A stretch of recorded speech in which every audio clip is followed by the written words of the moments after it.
우리 다 함께 찬송가 268장 찬송합니다. 찬송가 268장입니다.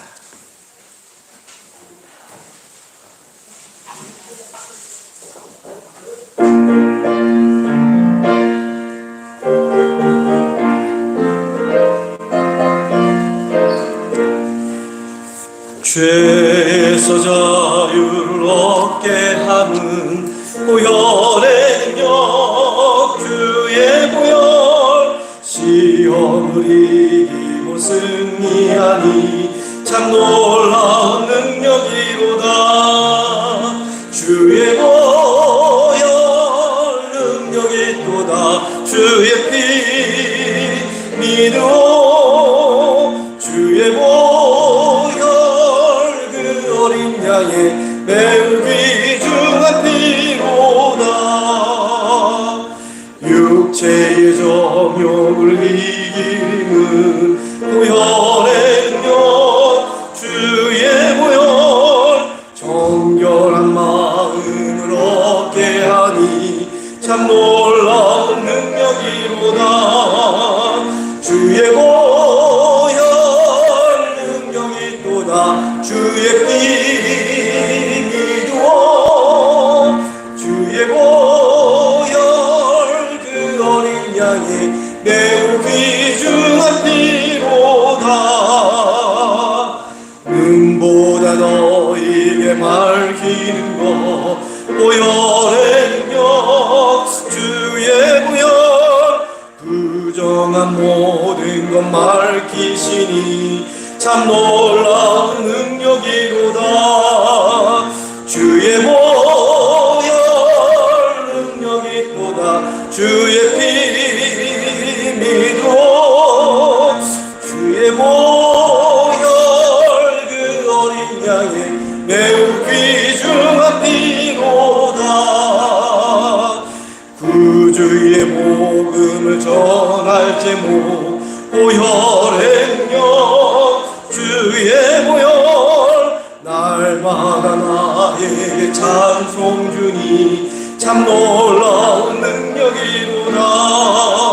주의 보혈 능력이 또다. 주의 피 믿어 주의 보혈 그 어린 양의 매우 귀중한 피로 3절 4절 다시 시작합니다. 눈보다 너에게 밝히는 것 보혈의 능력 주의 보혈 부정한 모든 것 밝히시니 참 놀라운 능력이로다. 주의 보혈 능력이 또다. 주의 피 믿어 주의 보혈 그 어린 양의 매우 귀중한 피로다. 구주의 복음을 전할 제목 보혈의 능력 주의 보혈 날마다 나에게 찬송 주니 참 놀라운 능력이로다. 주의 보혈 그 어린 양의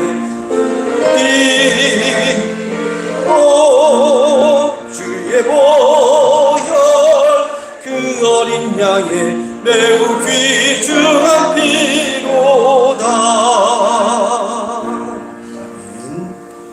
314장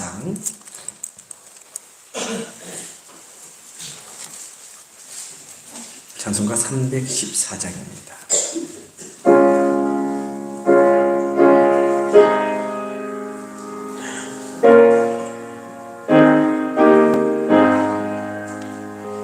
내 구주 예수를 더욱 사랑 엎드려 비는 말 들으소서. 내 진정 소리 내 구주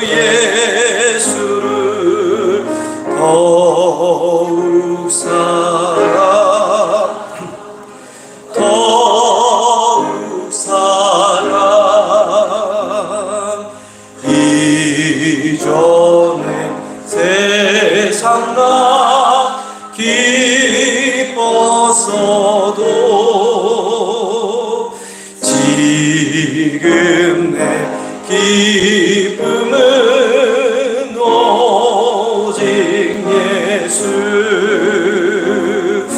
다만 내미는 말 내 구주 예수를 더욱 사랑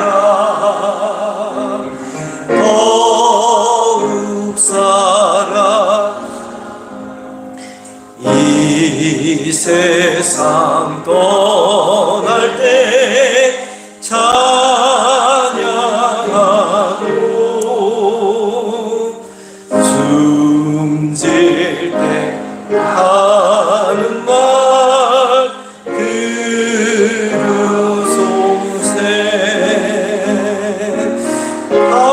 다만 내미는 말 내 구주 예수 더욱 사랑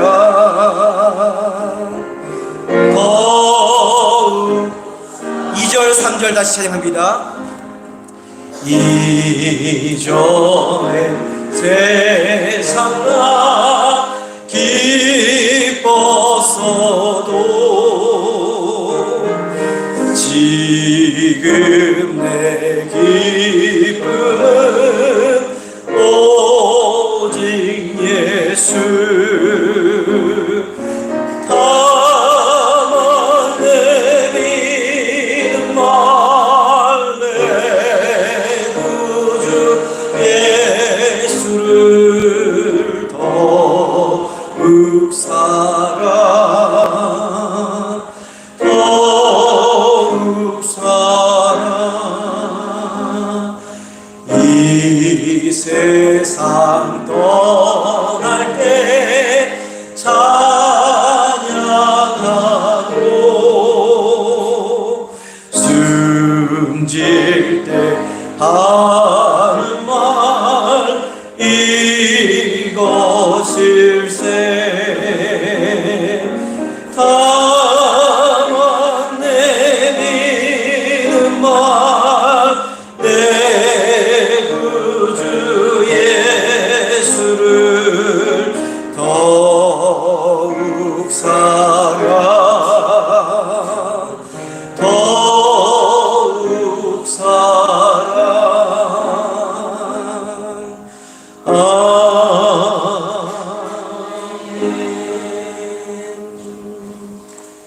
다 함께 자리에서 일어나셔서 조용한 기도드림으로 주일 예배 하나님께 올려드립니다.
하나님은 우리의 피난처시요 힘이시니 환난 중에 만날 큰 도움이시라.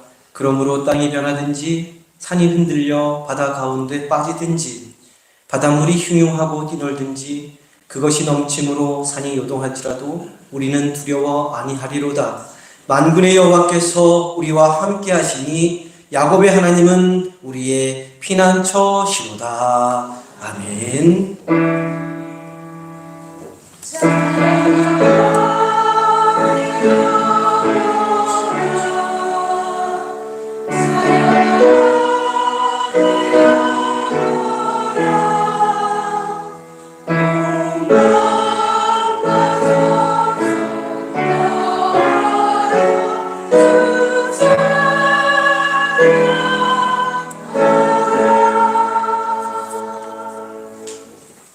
경배 찬양 예수 우리 왕이여 찬양합니다. 두 손을 가슴에 얹고 찬양합니다.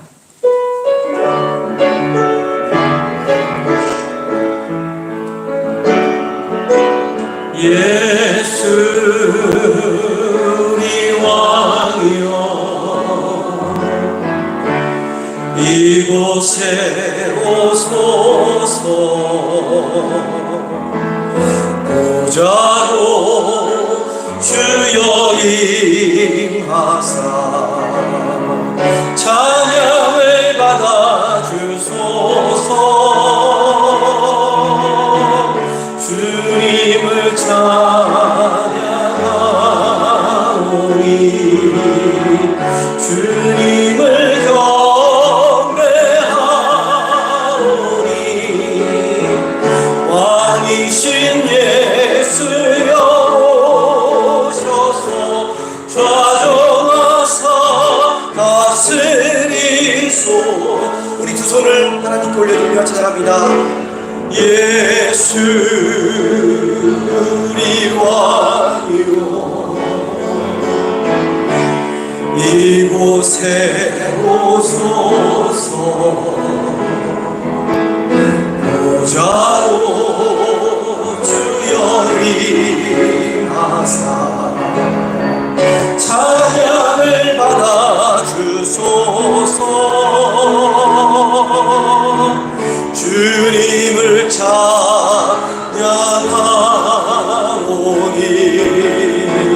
주님을 경배하오니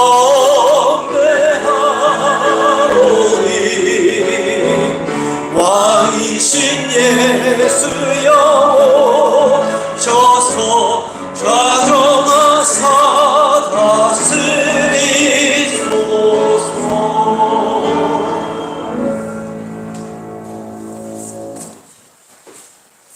교도문 22번 시편 37편 말씀 교독해서 봅니다.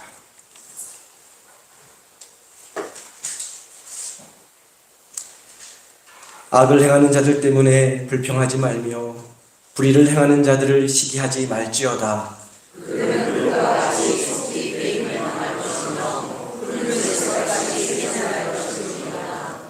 여호와를 의뢰하고 선을 행하라. 땅에 머무는 동안 그의 성실을 먹을거리로 삼을지어다. 또 여호와를 기뻐하라. 그가 내 마음의 소원을 내게 이루어 주시리로다. 내 길을 여호와께 맡기라. 그를 의지하면 그가 이루시고 내 의를 끝까지 나가시며 내 눈을 저녁에 끝까지 하시리로다. 여호와 앞에 잠잠하고 참고 기다리라.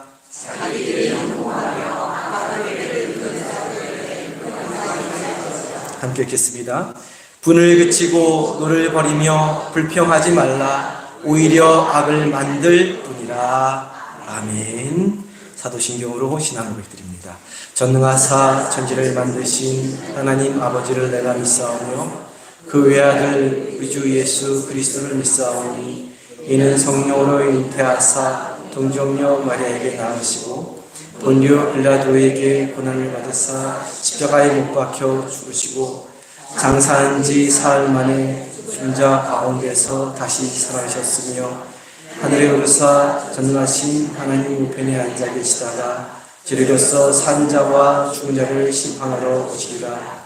성령을 믿사오며 거룩한 공예와 성도가 서로 교통하는 것과 죄를 사하여 주시는 것과 몸이 다시 사는 것과 영원히 사는 것을 믿사옵나이다. 아멘.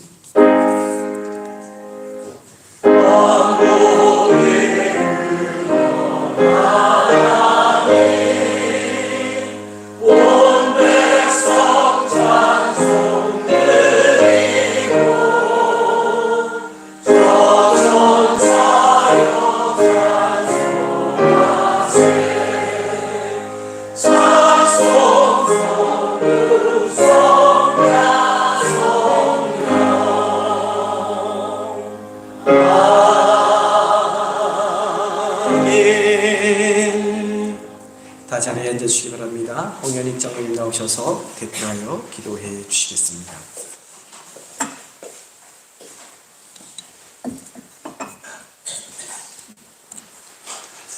사장받으시기 합당하신 여호와 하나님 감사합니다. 오늘도 거룩한 날을 허락하셔서 오늘도 오른 성도님들이 하나님의 교회에 와서 찬양하고 예배할 수 있도록 인도하시니 하나님 감사합니다. 오늘도 저희들 마음을 다하고 성품을 다하고 힘을 다해 하나님께 예배하는 귀한 예배 시간이 되게 성령님 인도하여 주시옵소서. 저희들은 부족하고 여자할 수밖에 없사옴을 고백하오니 성령이 오늘 이 자리에 임재하여 주시어서 우리들의 마음들을 만져주시고 위로하여 주시옵소서. 별 이상 육계를 기억하시고 하나님 은혜 가운데 날마다 공의 역사를 쏟아갈 수 있게 하여 주시옵소서. 모든 기관들마다 하나님 기억하여 주시어서 이제 아버지 하나님 그 역할들을 잘 감당할 수 있게 하나님 인도해 주시옵소서. 이제 아버지 하나님이여 이제 찬양의 역사가 나타날 수 있게 하시고 기도의 역사가 나타나는 그러한 아버지 하나님 교회가 될 수 있게 하여 주옵소서. 아버지 하나님 나라 민족도 하나님 기억하여 주시옵소서. 이제 하나님의 성령으로 충만한 이 민족이 되어질 수 있게 하여 주옵소서. 우리 믿음의 성대들이 아버지 하나님이여 뜨겁게 기도했던 그 모습들이 다시 한번 이 나라의 민족의 모든 교회들 속에 나타나게 하셔서 다시 한번 아버지 하나님의 궁의 역사를 쏟아나가는 이 민족이 되도록 성령이여 인도하여 주시옵소서. 이 나라를 이끌어가는 것이 위정자들이 아님을 저희들 고백합니다. 하나님이 함께 하셔야 이 나라가 잘 되어지고 이 나라가 부강하게지며 어떤 일자부터 침입을 막을 수 있는 그러한 축복의 나라가 될 줄 믿사오니 우리 온전히 기도할 수 있는 그러한 아버지 하나님 민족이 되도록 인도하여 주시옵소서. 아버지 하나님 우리 성도님들을 기억하여 주시옵소서. 늘 말씀 안에 거하게 하여 주시고 늘 기도의 사명을 감당할 수 있게 하시고 입술을 열어 전도하는 그 역할을 감당할 수 있는 우리 성도님들 다 될 수 있도록 하나님 인도해 주옵소서. 우리들이 교회 다니는 것이 무엇인지를 다시 한번 생각해 볼 수 있도록 인도하여 주시옵시고 지금의 모습이 아닌 처음 주님을 만났을 때 그 첫사랑으로 다시 회복되어 줄 수 있도록 하나님 인도하여 주시옵소서. 이제 몸이 불편하여 이제 아버지 하나님 아버지 건강 때문에 힘들어하시는 성도님들을 기억하여 주옵소서. 오늘도 아버지 하나님이여 저들이 나오고 싶어도 나오지 못한 하나님의 지역을 이 자리를 기억할 수 있게 하여 주시고 오늘도 성령으로 그들 마음속을 만져주시고 아픈 곳들을 만져주시어서 이제 그 아픈 모든 것들이 회복되어지는 놀라운 역사가 나타나게 하여 주시옵소서. 그 아픈 곳을 붙들고 기도할 때 하나님이여 치료되어지는 기적의 역사들을 체험할 수 있게 하여 주시옵소서. 아버지 하나님이여 우리 성도님들 물질적으로 나가지 않게 하시고 마음적으로 늘 평안한 삶을 늘 살아갈 수 있게 하시고 하나님 부르실 때 아버지 하나님의 앞에 섰을 때 부끄러움 없는 저희들 될 수 있도록 성령님 인도하여 주시옵소서.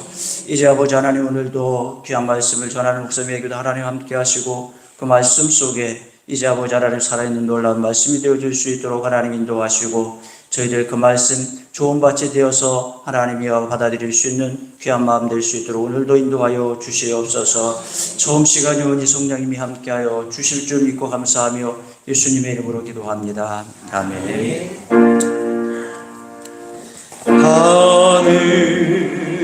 하늘에 계신 아버지 이름 거룩하사 주님 나라 임하시고 뜻이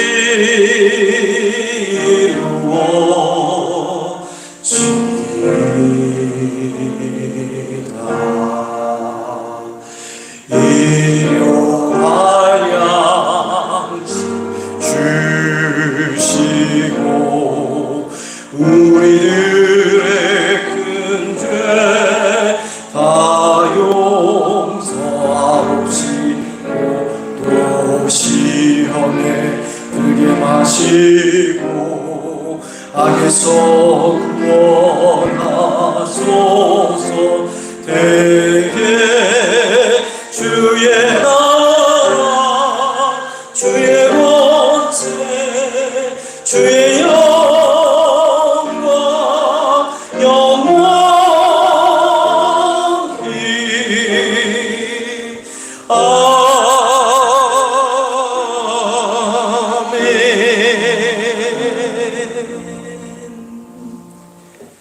이 시간 준비한 예물 하나님께 봉헌 올리겠습니다.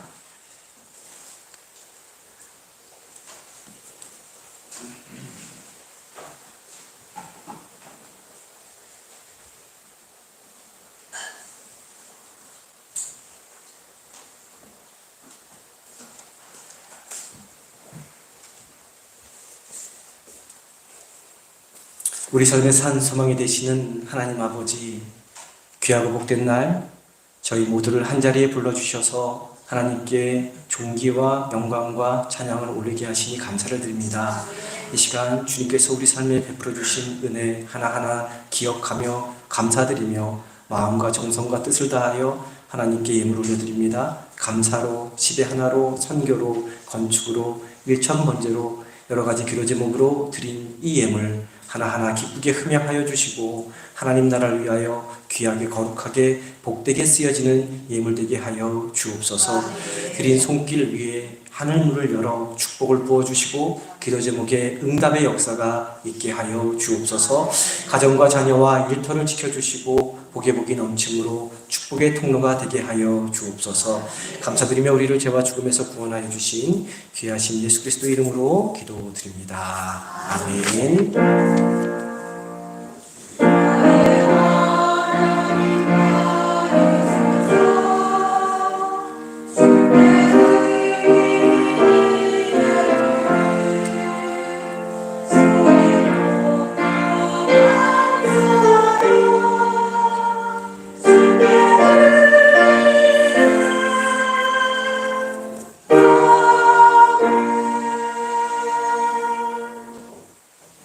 네, 귀하고 복된 날 주님의 성전에 나오신 성도님들을 환영하고 축복합니다. 옆에 계신 분들과 앞에 계신 분들과 인사합니다. 사랑합니다. 네, 축복합니다. 잘 오셨습니다. 네, 우리 지난주에 김남순 성도님 남편 되시는 이석준 님이 하나님의 부르심을 받았습니다. 잠시 우리 자리에서 일어나 주시겠어요? 우리 김복순 집사님도 장로님 앉아 계실 것 같고 제가 잠시 기도하겠습니다. 사랑과 은혜가 많으신 하나님, 함께 신앙생활하는 우리 김남순 성도님의 남편 되시는 분이 하나님의 부르심을 받았습니다. 하나님, 그동안 어렵고 힘든 시간 보냈고 또 외롭고 적적할 터인데 성령님 아버지 되어주시고 남편 되어주셔서 그 외로운 마음 위로하여 주시고 또한 살아갈 힘과 용기와 능력을 더하여 주옵소서. 귀하신 예수 그리스도 이름으로 기도드립니다. 아멘. 우리 오른손 들어 주의를 표합시다. 주님의 이름과 함께하길 바랍니다. 주님의 이름과 함께하길 바랍니다. 네, 또 오늘 정말 오랜만에 우리 건익한 권사님 자부죠? 며느리 되시는 최진 성도님 코로나 이후에 처음 오신 거죠? 3년 4년 만에 오신 것 같습니다. 반갑고요. 또 우리 한만수 박영자 권사님 셋째 아드님, 셋째 아드님 되시는 우리 두 분, 네 분 나와서 함께 예배드려 주십니다. 저 뒤에 앉아 계시는데 우리 먼저 우리 세 분 축복하며 찬양합니다. 하나님께서 당신을 통해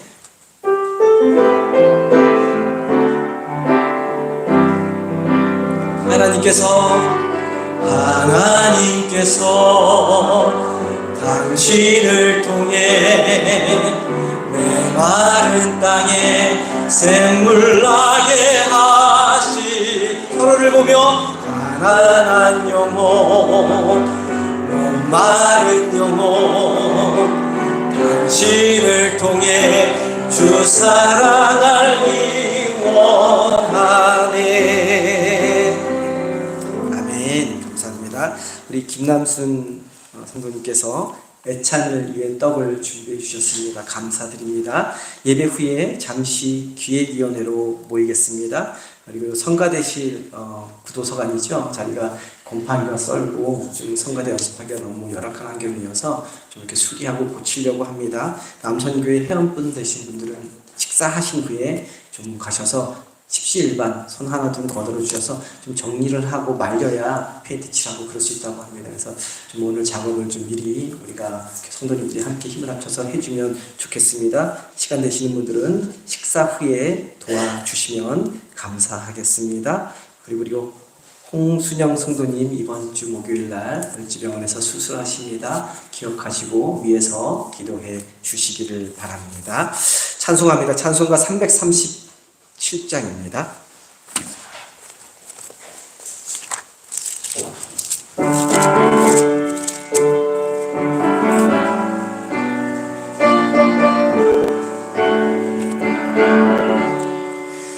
내 모든 시험 무거운 짐을 주 예수 앞에 아뢰이며 근심에 쌓인 날 돌아보사 내 근심 모두 맡으시네.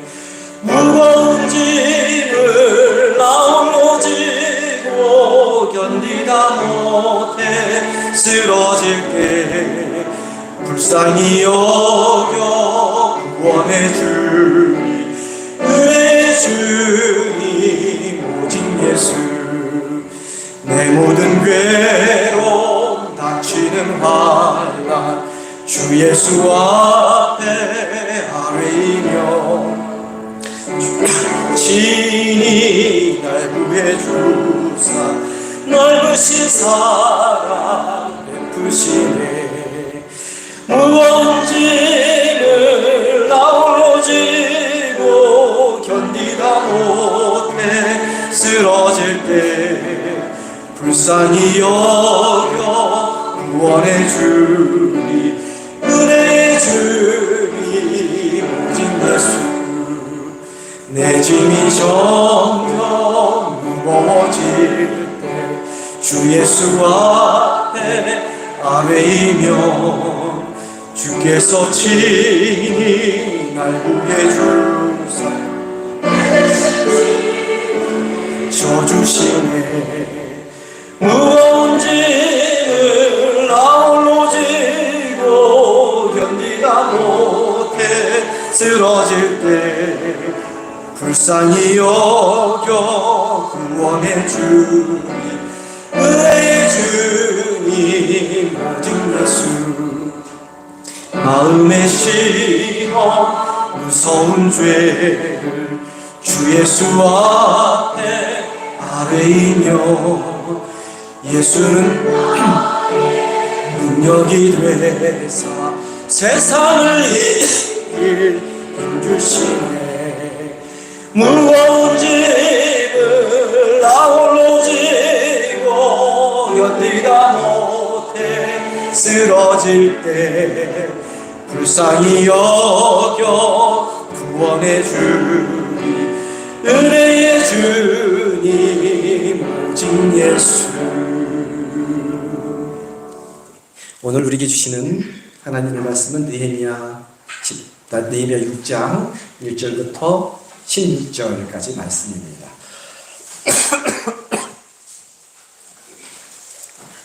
구약성경 694년 느헤미야 6장 1절부터 16절까지 말씀.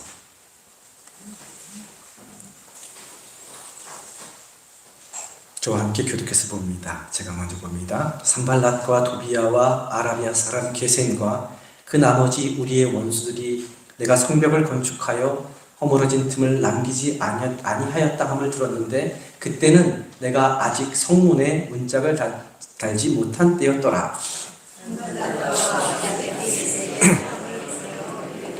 오라 우리가 어느 평지 한 촌에서 서로 만나자 하니 실상은 나를 해하고자 함이었더라. 내가 곧 그들에게 사자들을 보내어 이르기를 내가 이제 큰 역사를 하니 내려가지 못하겠노라. 어찌하여 역사를 중지하게 하고 너희에게로 내려가겠느냐 하매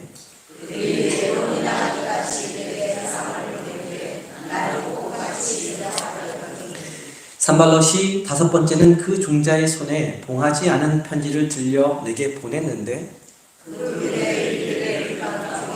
소문이 있고 가슴으로 말하기를 너와 유다 사람들이 모반하여 성벽을 건축한다 하나니 내가 그 말과 같이 왕이 되려 하는도다. 또 내가 선지자를 세워 예루살렘에서 너를 들어 선전하기를 유다에 왕이 있다 하게 하였으니 지금 이 말이 왕에게 들릴지라. 그런즉 너는 이제 오라 함께 의논하자 하였기로 그에게 이르기를 내가 말한 바 이런 일은 없는 일이요 내 마음에서 지어낸 것이라 하였나니 이는 그들이 다 우리를 두렵게 하고자 하여 말하기를 그들의 손이 피곤하여 역사를 중지하고 이루지 못하리라 함이라. 이제 내 손을 힘있게 하옵소서 하였노라. 들라야의 아들 스마야가 두문 분출하기로 내가 그 집에 가서 그가 이르기를 그들이 너를 죽이러 올 터이니 우리가 하나님의 전으로 가서 외소 안에 머물고 그 문을 닫자. 저들이 반드시 밤에 와서 너를 죽이리라 하기로 내가 이르기를 나 같은 자가 어찌 도망하며 나 같은 몸이면 누가 외소에 들어가서 생명을 보존하겠느냐 나는 들어가지 않겠노라 하고 대답하지 그는 하나님께서 보내신 바가 아니라 도비야와 산발라스에게 뇌물을 받고 내게 이런 예언을 함이라. 그들이 뇌물을 준 까닭은 나를 두렵게 하고 이렇게 함으로 번제하게 하고 악한 말을 지어 나를 비방하려 함이었느니라. 내 하나님이여 도비야와 산발랏과 여선지 노아데아와 그 남은 선지자들 곧 나를 두렵게 하고자 한 자들의 소행을 기억하옵소서 하였노라. 성벽 역사가 52일 만인 엘룰월 25일에 끝남에 우리의 모든 대적과 주위에 있는 이방 족속들이 이를 듣고 다 두려워하여 크게 낙담하였으니 그들이 우리 하나님께서 이 역사를 이루신 것을 알미니라. 아멘. 성가대의 찬양이 있겠습니다.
하나님께 영광의 박수 올립니다.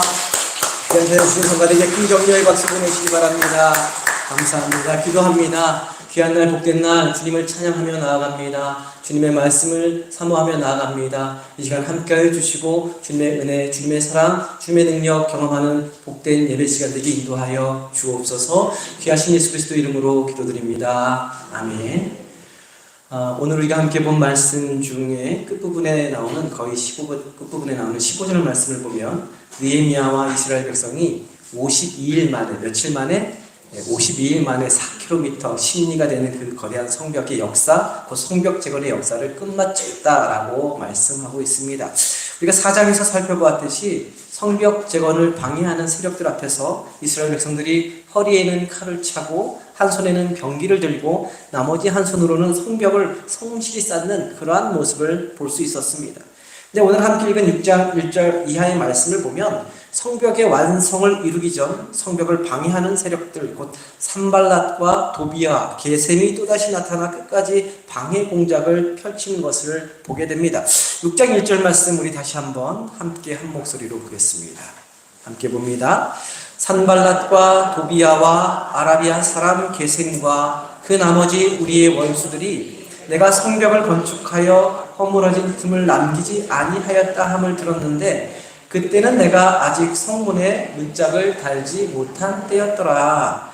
황폐했던 성벽은 허물어진 틈을 남기지 않을 정도로 수축되었습니다. 이제 각 성문마다 성문이 있다는 거 우리 옛날에 그림을 통해서 봤죠. 근데 성문마다 문짝만, 성문의 문짝만 달면 되었습니다. 그것만 남아 있었습니다.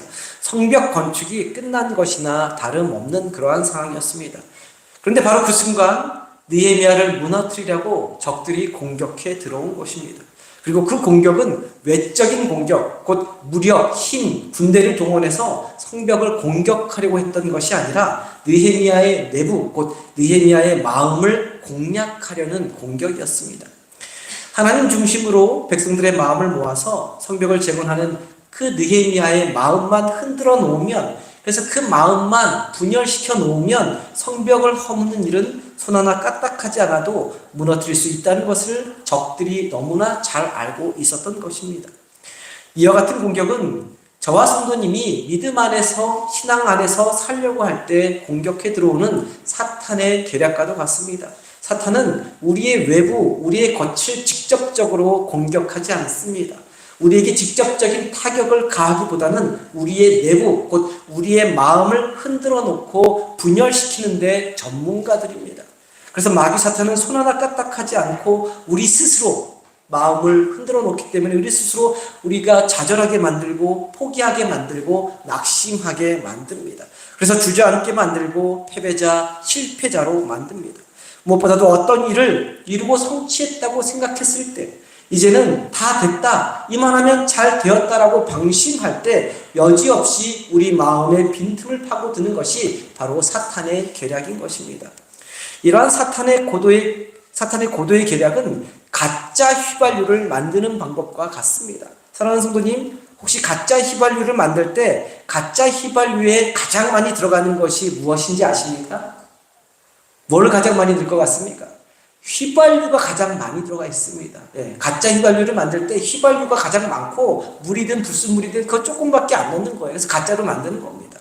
우습지 않습니까? 가짜 휘발유를 만드는데 가장 많이 들어가는 것이 휘발유라고 하니까 정말 어이없는 일입니다. 그런데 그것은 사실입니다. 단지 몇 퍼센트의 불순물이 제품 전체를 가짜로 만들어 버리는 것입니다. 이렇게 만들어진 휘발유는 진짜와 가짜를 구별하기가 어렵습니다. 이처럼 사탄의 공격도 우리 마음의 일부분만 흔들어 놓습니다. 우리 마음의 일부분만 흔들어 놓아도 진짜 휘발유를 가짜 휘발유로 만드는 것처럼 충분히 우리를 사이비 신앙인으로 만들 수 있다는 것을 너무나 잘 알고 있기 때문이죠. 그래서 잠언의 말씀 보면 이렇게 말씀하고 있습니다. 우리 잠언 4장 23절 말씀 한 목소리로 PPT를 통해서 함께 봅니다. 모든 지킬 만한 것 중에 더욱 내 마음을 지키라. 생명의 근원이 이에서 나느니라. 모든 지킬 만한 것 중에 무엇을 더욱 지키라고 말씀하고 있죠? 내 마음을 지키라고 말씀하고 있습니다. 우리 생각 같아서는 내 주머니에 있는 돈을 지키고 내 집을 지키고 내 지위를 지키고 내 권력을 지키고 내 힘을 지켜야 하는 것이 중요할 것 같은데 뭘 지키라고요? 마음을 지키라고 말씀하고 있습니다. 그러면 우리가 생각하는 것보다 왜 마음을 더 지켜야 합니까?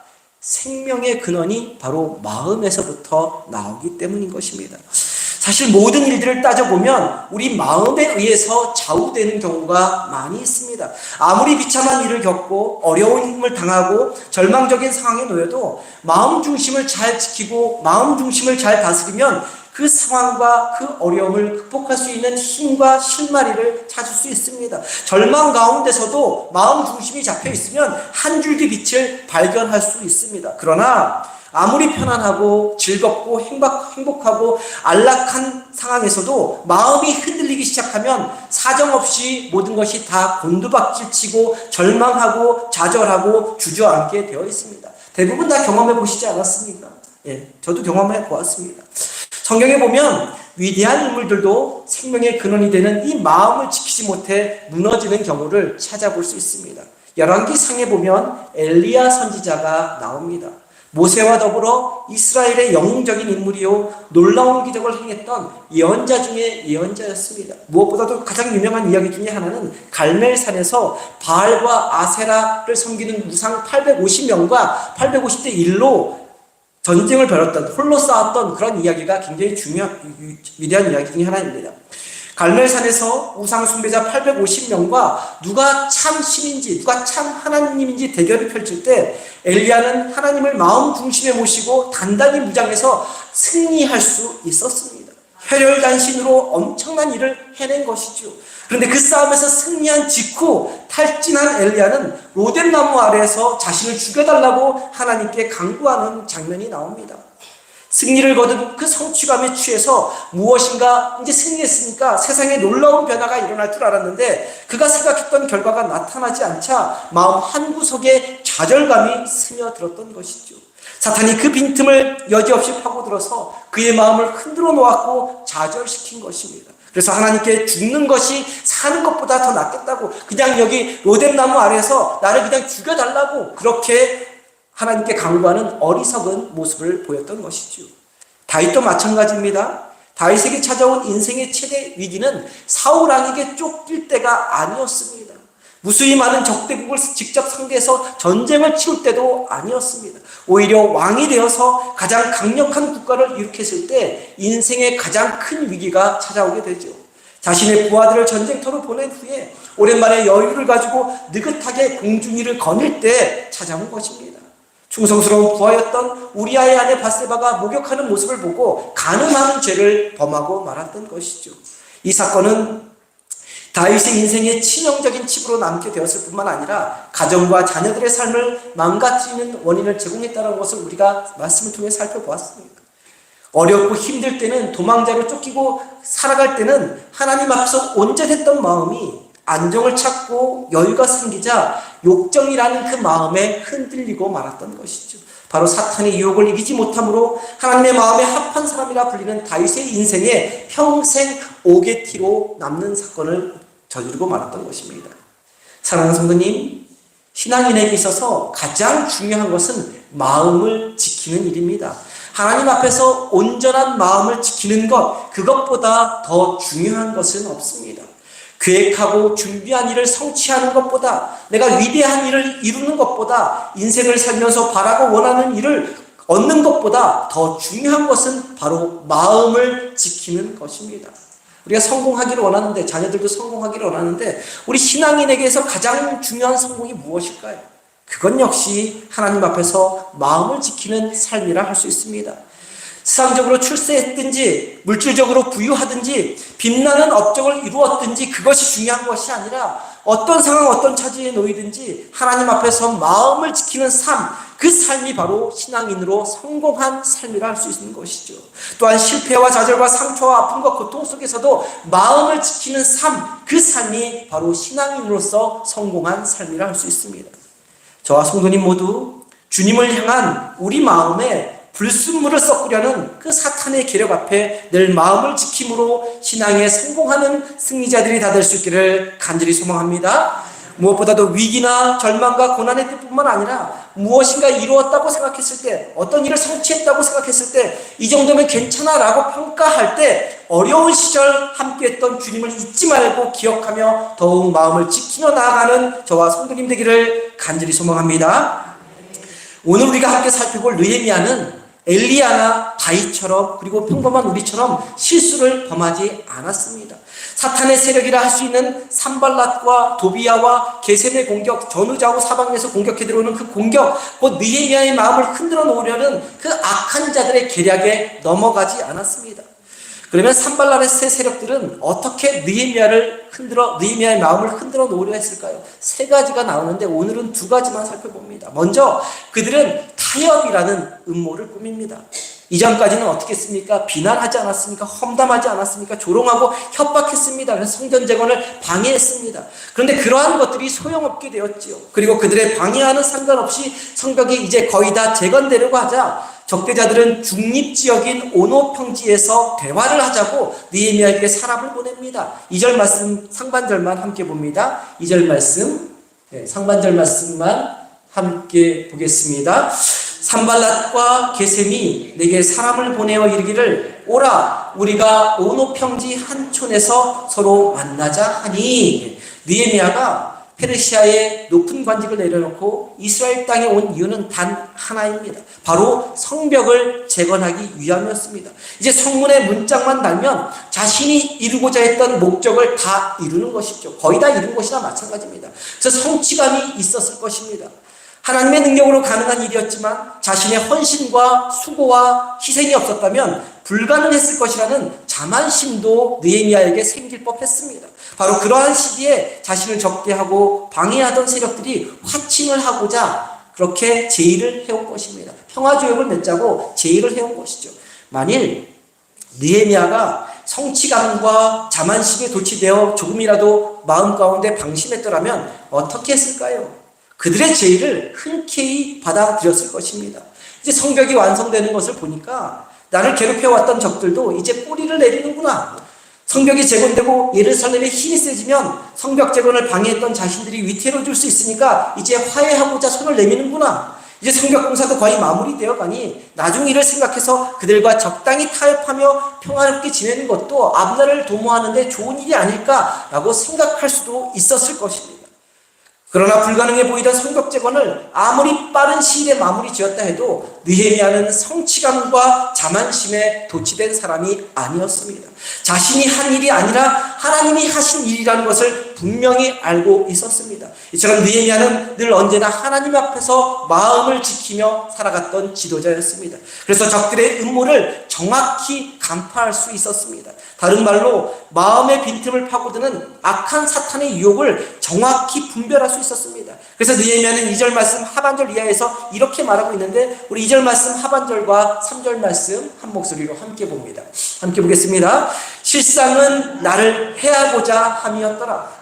내가 곧 그들에게 사자들을 보내어 이르기를 내가 이제 큰 역사를 하니 내려가지 못하겠노라. 어찌하여 역사를 중지하게 하고 너희에게로 내려가겠느냐 하매 느헤미야는 적들의 의도, 곧 실제로는 화친하는 거였지만 실제로는 자신을 죽이려고 화친을 제의한 것이라는 의도를 정확히 간파한 것이었습니다.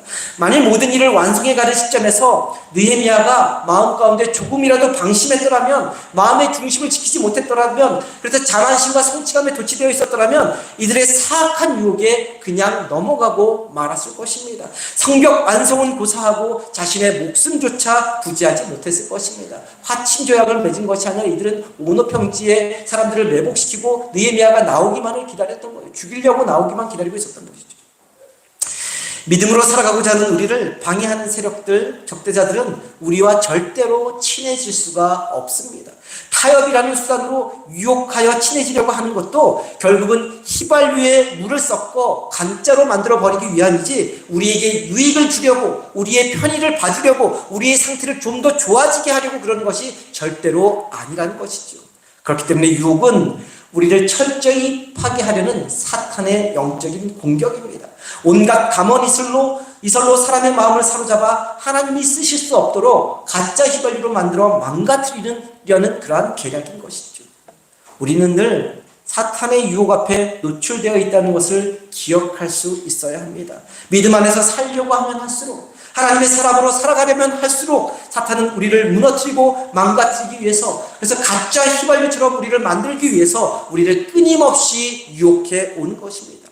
예배를 드리는 이 순간에도 집이나 직장이나 일터에서도 다양한 사람들을 만나며 살아가는 삶의 현장에서도 하나님의 사람답게 살지 못하도록 온갖 유혹과 감언이설로 우리를 공략합니다. 그 유혹은 사람마다 다 다를 수 있을 것입니다. 엘리야가 겪은 영적인 침체일 수도 있고 다윗이 겪은 성적인 유혹일 수도 있습니다. 느헤미야가 겪은 달콤한 제안일 수도 있습니다. 또 마음속에 탐욕, 질투, 거짓된 생각들이 유혹이 될 수 있습니다. 그것이 무엇이 되었든 저와 성도님들을 하나님의 사람으로 살지 못하도록 끊임없이 유혹하는 것이 있을 것입니다. 한 번, 두 번 유혹에 빠진 분도 계실 것이고, 한 번만 더 하면서 여전히 반복적으로 유혹에 빠져 사는 분도 계실 것입니다. 유혹에 빠지는 것이 나를 망가뜨리고 나를 가짜 휘발유로 만드는 사탄의 계략인 것을 말씀을 들어 깨달아 알지만, 그래서 결단은 하지만 또다시 유혹에 빠져 사는 것이 연약한 저와 성도님의 모습인 것이죠. 사랑하는 성도님, 그렇다 하더라도 우리가 기억해야 할 것이 있습니다. 유혹과 시험에 빠지려 할 때마다 내가 하나님의 자녀라는 것을, 내가 하나님의 사람이라는 것을 잊지 마시기 바랍니다. 그리고 시도 때도 없이 다가오는 유혹과 시험 앞에 다음과 같이 반복해서 외치시기 바랍니다. 저를 따라해 보십시다. 나는 하나님의 자녀입니다. 나는 하나님의 사람입니다. 할렐루야. 시시때때로 다가오는 그 유혹과 시험 앞에 100번이고 1000번이고 나는 하나님의 자녀입니다. 나는 하나님의 사람입니다. 반복해서 외치며 나아갈 때 하나님께서 우리 마음을 지켜주실 것입니다. 가짜 휘발유처럼 변질되지 않도록 도와주실 것입니다. 하나님의 자녀, 하나님의 사람으로 살아갈 수 있도록 힘과 용기와 능력을 더하여 주실 것입니다. 타협이라는 유혹이 실패하자 적대자들은 느헤미야에 대한 악성 루머를 퍼뜨려서 성벽 완성을 이루지 못하게 시도합니다. 인터넷에 보면 악성 루머 댓글 다는 거 있지 않습니까? 아닌데도 막 지어서 부풀려서 이야기하는 것, 그렇게 똑같은 방식으로 적대자들이 행동을 합니다. 4절부터 7절까지 말씀인데요, 우리 한 목소리로 4절, 5절, 6절, 7절 말씀 길지만 한 목소리로 함께 보겠습니다. 함께 봅니다. 그들이 4번이나 이같이 내게 사람을 보내되 나는 꽃같이 대답하였더니 산발랏이 5번째는 그 종자의 손에 봉하지 않은 편지를 들려 내게 보냈는데 그 글에 이르기를 이방 중에도 소문이 있고 가스무도 너와 유다 사람들이 모반하려 하여 성벽을 건축한다 하나니 내가 그 말과 같이 왕이 되려 하는도다. 또 내가 선지자를 세워 예루살렘에서 너를 들어 선전하기를 유다에 왕이 있다 하게 하였으니 지금 이 말이 왕에게 들릴지라. 그런즉 너는 이제 오라 함께 의논하자 하였기로. 먼저 4절 말씀처럼 산발랏의 그 세력들이 오노 평지에서 만나서 하친하자고 몇 번이나 4번이나 간청합니다. 그런데도 느헤미야가 반응을 보이지 않았던 것입니다. 그러자 이제는 악성 루머를 퍼뜨려서 느헤미야의 지도력에 치명타를 가하려 했던 것이죠. 악성 루머는 없는 말을 지어내어 사람을 공경에 빠뜨리는 것이죠. 5절 말씀을 다시 보십시오. 산발랏이 5절 말씀 보면 산발랏이 5번째는 그 종자의 손에 어떤 편지를 들려보냈다고 말씀하고 있습니까? 봉하지 않은 편지를 들려보냈다고 이야기하고 있습니다. 보통 고대 사회에서 공식적인 문서나 편지를 보낼 때는 꼭 밀봉을 합니다. 그리고 인장을 찍어서 보냅니다. 왜 그럴까요? 그 안에 있는 내용이 수정되는 것을 막고 그 편지를 받는 당사자만 그 내용을 확인할 수 있도록 하기 위해서였습니다. 그런데 편지를 봉하지 않았다는 것은 편지를 전달하는 과정에서 사람들이 그 편지의 내용을 읽게 하고 소문이 퍼져나가도록 일부러 방치해 둔 것입니다. 안 읽어보고 싶겠어요? 전달자가 봉하지 않았는데 누구나 저라도 읽어볼 것 같습니다. 읽어보지 말래도 꺼내서 읽어보고 무슨 내용인지 읽어볼 거예요. 그래서 일부러 봉하지 않은 편지를 전달자에게 전해서 그 안에 내용들이 퍼져나가게 만들었던 것이죠. 게다가 그 편지의 내용이 무엇이었습니까? 느헤미야가 사람들을 선동해서 자기가 왕이 되려고 한다. 느헤미야는 성 건축에 관심이 있는 것이 아니라 성벽 건축에 관심이 있는 것이 아니라 이 일을 통해서 자기의 세력을 확보하고 마침내 그가 직접 왕이 되려고 한다. 이러한 소문이 이방 땅에 다 퍼졌고 이제 페르시아 왕의 기회까지 곧 들어갈 것이다. 그러니 너 나와 만나서 이야기하자라는 내용을 그 편지에 담고 있었던 것이죠. 이것은 사탄이 즐겨 사용하는 중상모략으로 정말 야비한 수법입니다. 밀봉하지 않은 편지에 없는 말을 지어내어서 이 말이 이스라엘 사람들뿐만 아니라 주변 나라들에 퍼지게 함으로 느헤미야를 궁지에 몰아넣으려고 했던 것이죠. 사실 보통 사람들이 중상모략과 비방을 당하면 어떻게 합니까? 너무 억울해서 사람들을 만나서 막 해명하고 싶어 합니다. 그러나 대부분의 경우 사람들은 잘 들어주지 않습니다. 해명하려고 하면 할수록 오해의 골이 깊어지고 잘못된 소문을 더 퍼뜨리는 부채질 역할을 하기 때문에 가만히 있는 것만 못하게 되는 경우가 허다합니다.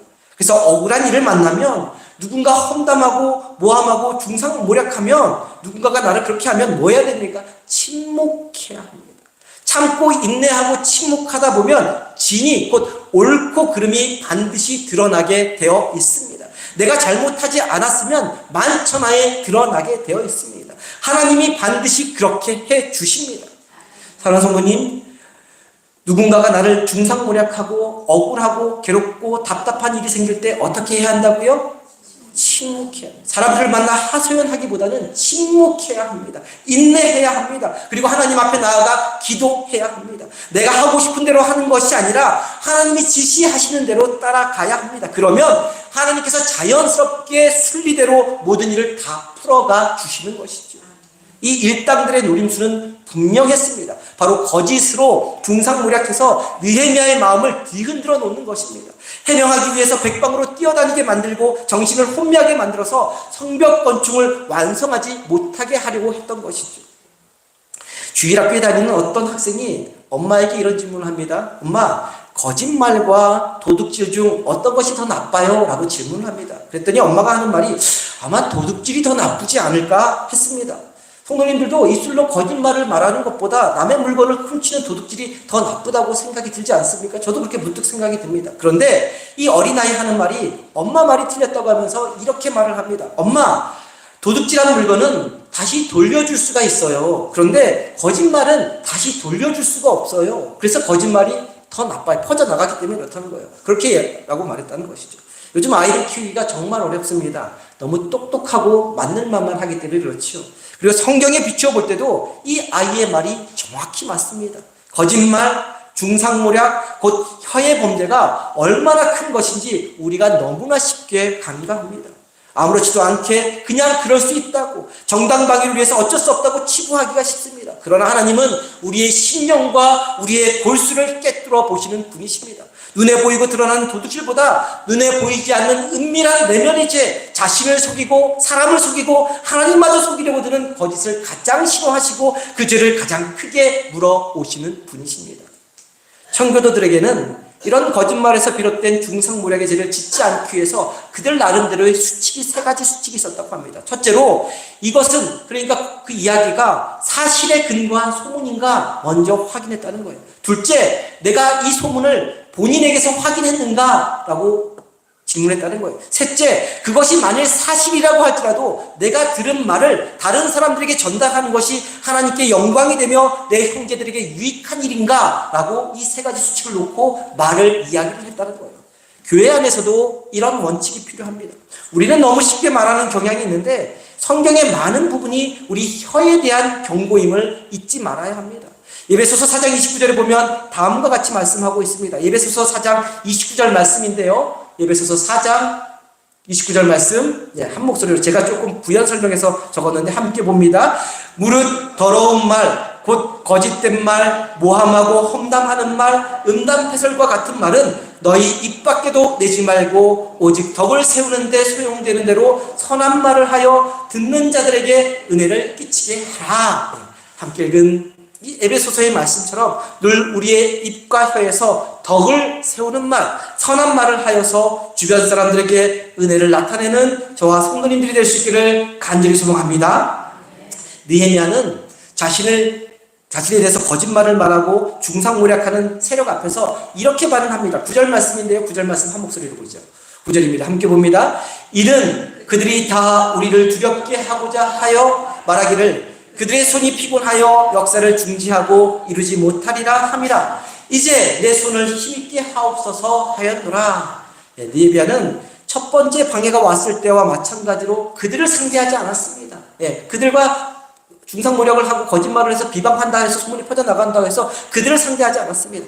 하나님을 상대하며 하나님께 기도합니다. 뭐라고 기도합니까? 이제 내 손을 어떻게 하라고요? 힘있게 하여 주옵소서라고 기도했는데, 사실 느헤미야는 그 손으로 자신을 중상모략하는 일당들의 멱살을 잡을 수도 있었고, 그 손으로 사람들을 사서 그 일당들을 물리칠 수도 있었습니다. 느헤미야의 손에는 그럴 만한 충분한 힘이 있었습니다. 그러나 느헤미야는 자신의 억울한 심정에 따라 행동하지 않았습니다. 하나님의 역사를 이루기 위해서 자신의 감정을 조절합니다. 그래서 자기 마음대로 힘쓸 수 있는 손을 주님께 맡긴 것이고 주님의 힘을 의지하며 나아갔던 것이죠. 느헤미야는 어려움에 봉착할 때마다, 문제가 생길 때마다, 무슨 일을 해야 할 때마다 인간적인 방법, 세상적인 수단, 감정을 동원해서 사용하지 않고 늘 기도하며 나아갔습니다.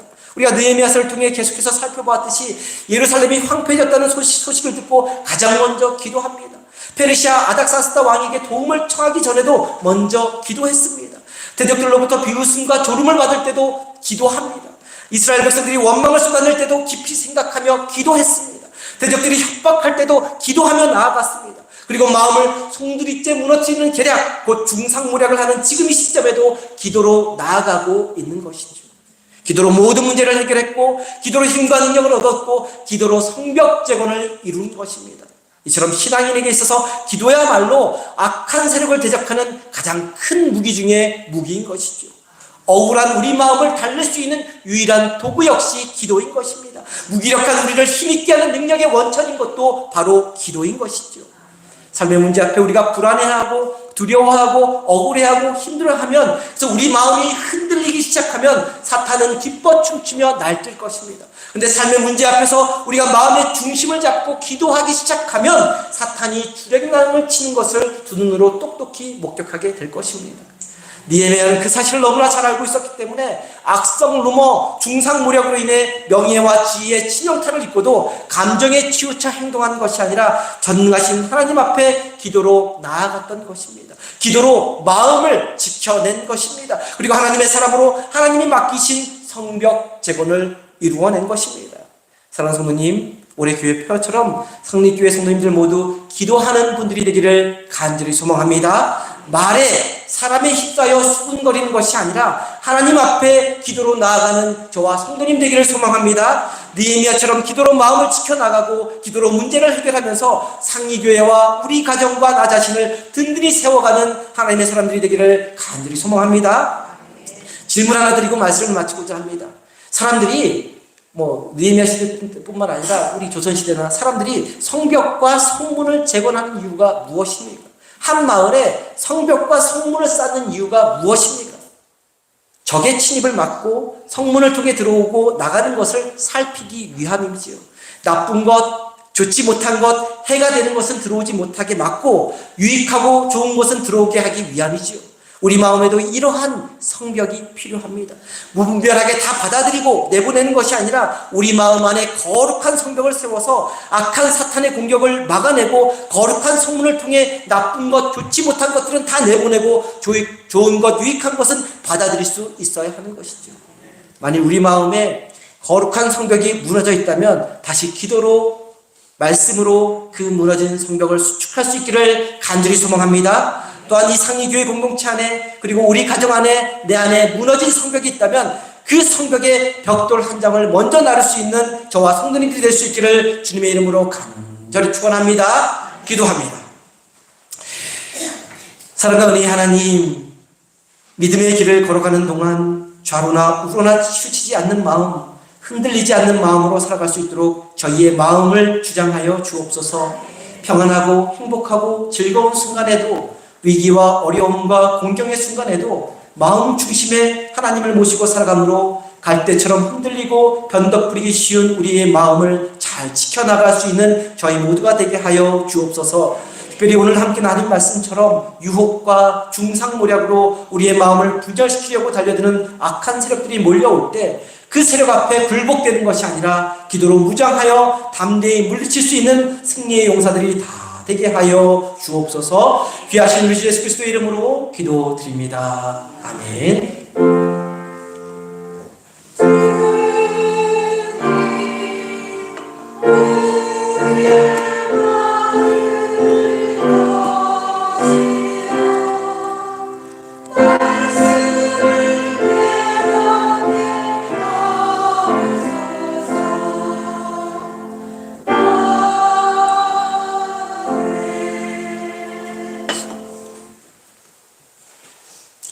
다 함께 자리에 일어나셔서 찬송가 413장 찬송합니다.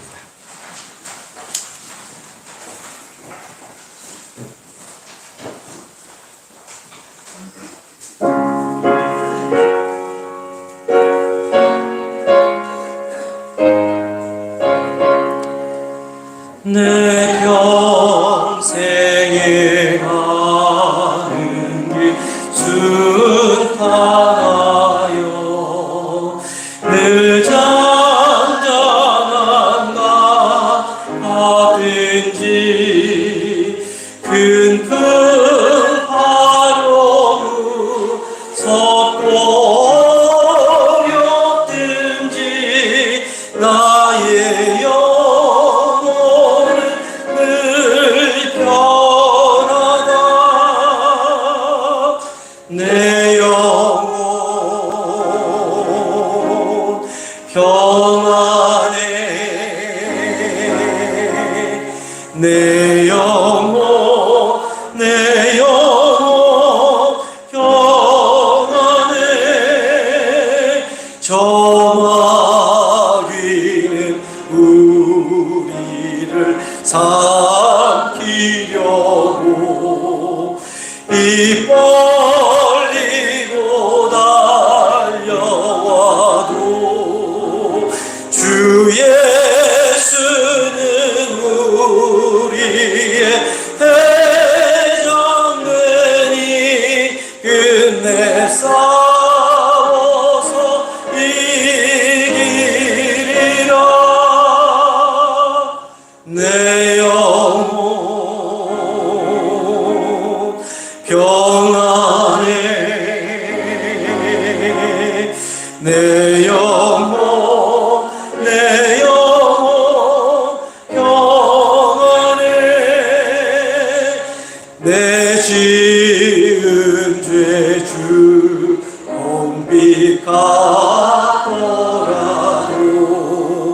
주 예수께 나아뢰면 그 십자가 피로써 다시 쓰사 있는 보다 더 정하리라. 내 영혼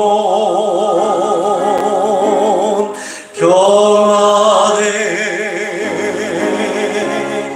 내 영혼 내 영혼 평안해. 저 공중의 구름이 일어나며 그 나팔이 울릴 때에 주 오셔서 세상을 심판해도 나의 영혼은 없으리. 내 영혼 평안해. 내 영혼 내 영혼 평안해. 기도합니다. 지금은 십자가에서 죽으시기까지 우리를 품어주신 우리 주 예수 그리스도의 은혜와 하나님 아버지의 크고 높고 깊은 사랑과 우리를 지키시고 도우시고 인도하시는 성령님의 감화 감동 역사하심이 우리 안에 거룩한 성벽과 성문을 세워 주님이 기뻐하는 마음을 잘 지켜나가고자 결단하며 돌아가는 성도님들의 머리머리 위에 이제부터 영원토록 함께하여 주시기를 간절히 축원하오나이다. 아멘.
진리야